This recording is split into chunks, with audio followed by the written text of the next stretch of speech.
c'est...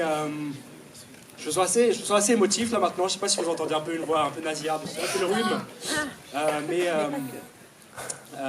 En fait, aujourd'hui, avec Zoria, c'est notre dernier culte à Nanterre pour je ne sais pas combien de temps. Parce qu'on a été appelé à servir le royaume de Dieu à Berlin. Et,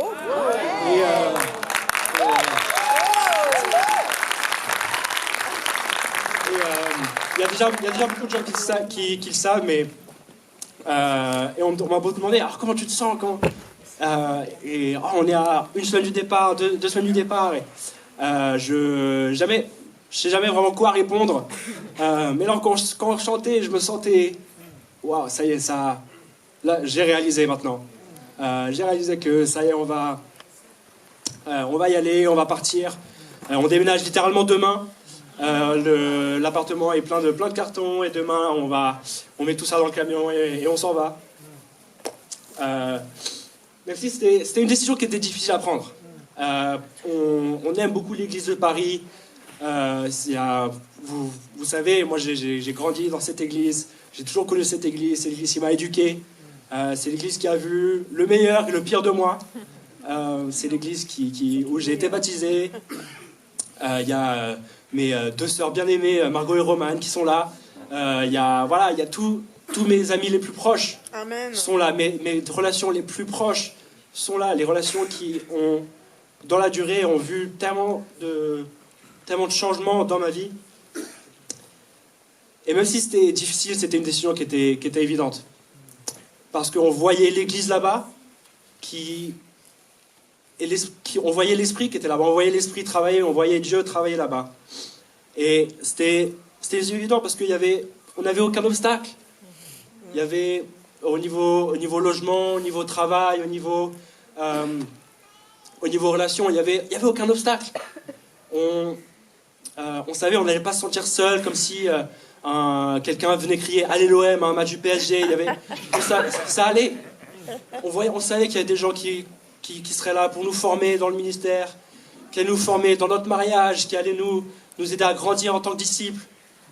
C'était impensable qu'on y aille si on n'avait pas vu tout ça. Et ça, on l'a vu en abondance. Or, c'était sûr que Dieu nous appelait là-bas. Et la vérité, c'est que nous tous, dans cette salle, aujourd'hui, on a été appelés. Peut-être pas à Berlin, mais on a tous été appelés un jour ou l'autre. Regardons un passage en Marc, chapitre 1.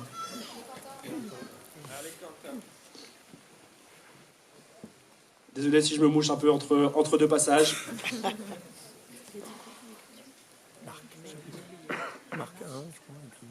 Celui qui a inventé les mouchoirs infusés avec la menthe, là, c'est... Faut qu'on le trouve, je vais lui serrer la main. Les vrais savent. Marc 1, versets 16 à 20. On lit, en passant le long de la mer de Galilée, il vit Simon et André, frères de Simon, qui jetaient leurs filets dans la mer. En effet, ils étaient pêcheurs. Jésus leur dit, suivez-moi, et je vous ferai devenir pêcheurs d'hommes. Aussitôt, ils laissèrent leurs filets et le suivirent. En allant un peu plus loin, il vit Jacques, fils de Zébédée, et Jean, son frère, qui étaient aussi dans une barque et réparaient les filets. Aussitôt, il les appela. Ils laissèrent leur père Zébédée dans la barque avec ceux qui étaient employés, et ils le suivirent. Cet appel, c'est « suivez-moi ».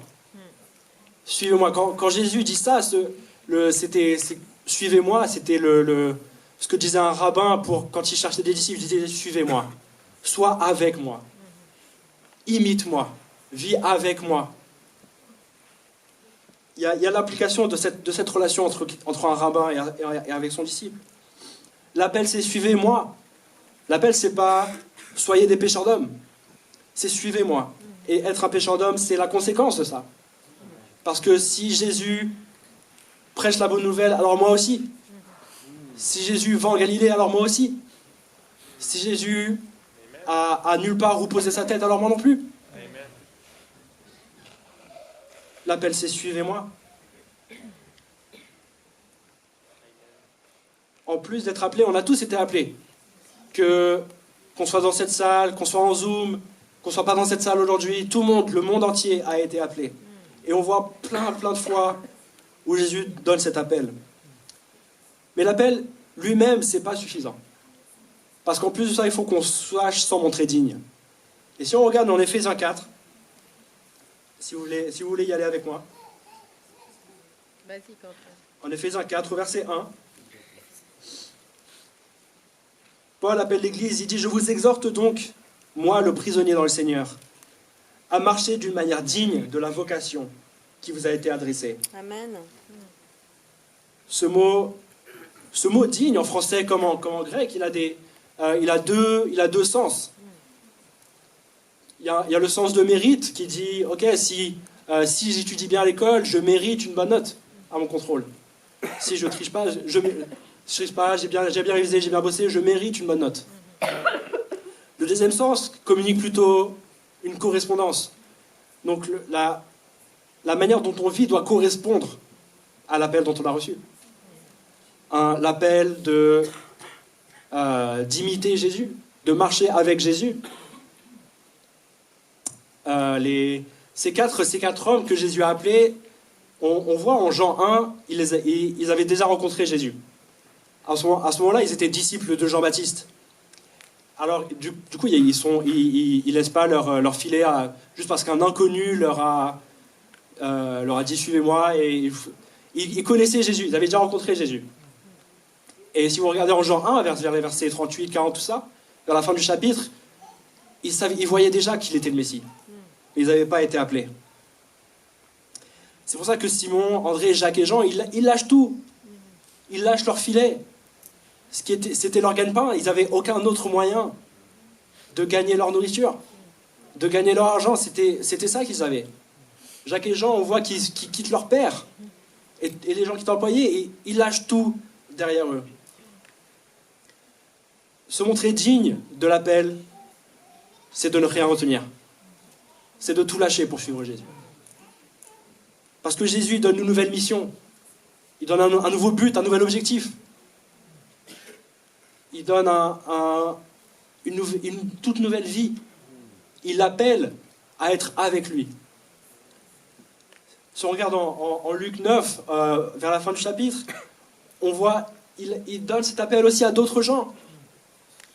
Et peut-être on peut le lire. Allez, j'avais eu dans mes notes, on va juste le mentionner, mais on est là. Tant qu'on est là, écoute, on va lire. En Luc 9. Vas-y, Quentin.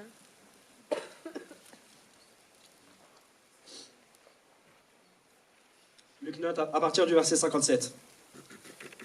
Luc 9, 57 à 61. Pendant qu'ils étaient encore en chemin, quelqu'un lui dit « Je te suivrai partout où tu iras. » Jésus lui répondit « Les renards ont des tanières, les oiseaux du ciel ont des nids, mais le Fils de l'homme n'a pas où reposer sa tête. » Il dit à un autre « Suis-moi. » Et il répondit « Permets-moi d'abord d'aller ensevelir mon Père. » Mais Jésus lui dit « Laisse les morts enterrer leurs morts, et toi va annoncer le royaume de Dieu. » Un autre dit « Je te suivrai, Seigneur, mais permets-moi d'abord d'aller prendre congé de ceux de ma maison. » Jésus répondit « Quiconque met la main à la charrue et regarde en arrière n'est pas bon pour le royaume de Dieu. » L'appel, c'est le même à ces différentes personnes. L'appel est le même, c'est de suivre Jésus. Et il y a ces gens qui disent « Moi, je suis là, je veux te suivre. Mais d'abord, il faut que j'aille faire autre chose. D'abord, j'ai autre chose que je veux faire avant de te suivre. » Et c'est quoi la réponse de Jésus ? Si tu veux me suivre, fais-le maintenant. Tu ne peux pas mettre la main à la charrue et regarder en arrière. Ça ne marche pas. Le travail sera pas fait. Quand j'avais 13 ans, j'ai répondu à cet appel. Quand j'avais 13 ans, j'ai décidé de me faire baptiser. Et je disais la même chose, je veux te suivre, Dieu.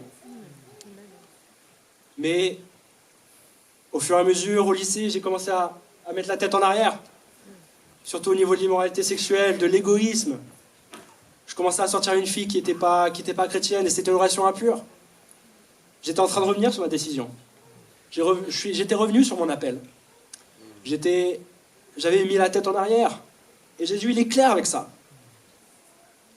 Que celui qui met la main à la charrue et se retourne n'est pas fait pour le royaume de Dieu. Regardons dans le passage, une histoire connue, un peu plus loin, Luc 18.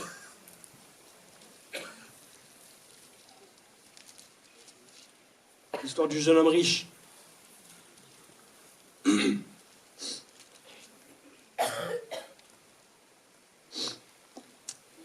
À partir du verset 18. Un chef interrogea Jésus et lui dit, « Bon maître, que dois-je faire pour hériter la vie éternelle ?» Jésus lui dit, « Pourquoi m'appelles-tu bon? Personne n'est bon si ce n'est Dieu seul. Tu connais les commandements. Ne commets pas d'adultère, ne commets pas de meurtre, ne commets pas de vol, ne dis pas de faux témoignages, honore ton père et ta mère. J'ai, dit-il, gardé tout ça dès ma jeunesse. » Jésus, après l'avoir entendu, lui dit, « Il te manque encore une chose. Vends tout ce que tu as, distribue-le aux pauvres et tu auras un trésor dans les cieux. Puis viens et suis-moi. » Lorsqu'il entendit cela, il devient très triste, car il était très riche. En le voyant, peut-être on va s'arrêter là. Ce gars-là, ce jeune homme riche, on voit, il avait vécu une vie selon ce que la loi disait, selon ce que la Torah disait. Il avait tout fait bon, et peut-être aujourd'hui, on est quelqu'un qui on a tout fait de bien. Il a dit, Jésus l'a dit, il te manque une chose. Il y a cette chose-là qui va t'empêcher de me suivre. C'est tes richesses. Et après, qu'est-ce qu'il dit? Il dit qu'il est difficile à ceux qui ont des biens d'entrer dans le royaume de Dieu. Car il est plus facile à un chameau de passer par le trou d'aiguille qu'à un riche d'entrer dans le royaume de Dieu. C'est la raison pour laquelle c'est difficile pour un riche d'entrer dans le royaume de Dieu, c'est pas qu'il n'y a pas plus de paperasse, il n'y a pas des formulaires en plus à remplir, c'est juste que ces richesses vont le distraire. Est-ce qu'il y a quelque chose qui nous distrait aujourd'hui? Peut-être que c'est les richesses. Peut-être que c'est le travail. Peut-être que c'est une certaine relation. Peut-être que c'est la paresse. Peut-être que c'est la paresse le matin de passer du temps avec Dieu. Qu'est-ce qui nous distrait aujourd'hui? Est-ce qu'il y a quelque chose qui nous distrait? Et si on continue, on était au verset 26. Ceux qui l'écoutaient dirent alors, « Qui peut être sauvé ?» Jésus répondit, « Ce qui est impossible aux hommes est possible à Dieu. » Pierre répondit, « Voici, nous avons tout quitté. Nous avons quitté tout ce qui nous appartenait et nous t'avons suivi. » Jésus leur répondit, « En vérité, je vous le dis, il n'y a personne qui, ayant quitté à cause du royaume de Dieu, maison, femme, frère, parents ou enfants, ne reçoivent beaucoup plus dans ce siècle à venir, dans ce temps-ci, et dans le siècle à venir, la vie éternelle. » Il y a deux promesses dans ce passage.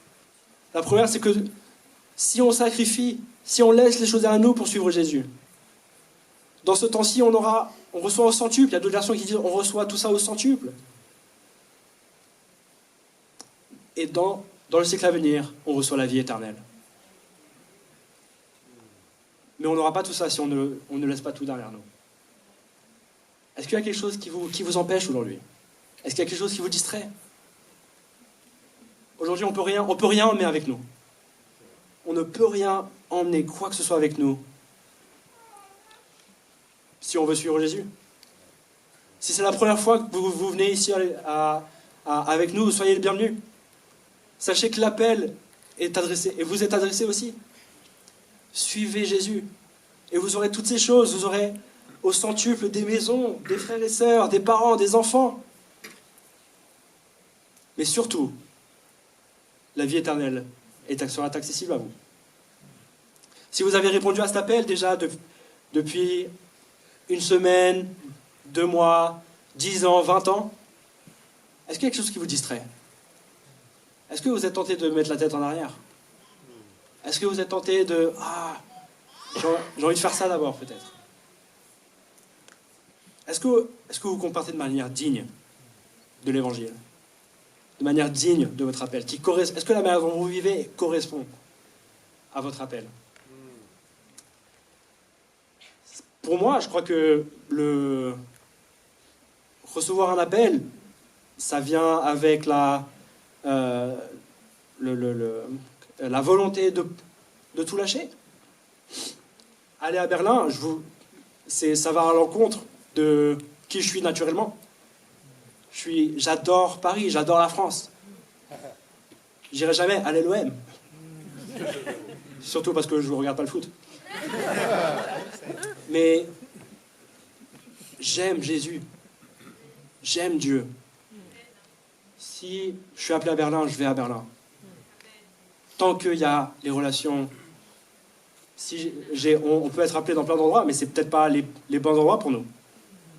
Peut-être on nous propose un travail qui va nous emmener loin de l'église. Peut-être qu'il y a une relation on se sent appelé dans cette relation, mais on n'est pas... c'est pas une relation qui va nous approcher de Dieu. Est-ce qu'on est appelé? La réponse est oui, vous êtes appelé. Mais est-ce que vous êtes digne? Est-ce que vous vous comportez de manière digne? C'est tout ce que j'ai pour nous aujourd'hui. Donc j'invite l'équipe de louanges. Vous allez me manquer, je vous aime beaucoup. Je vais essayer de revenir aussi son que je peux. Amen.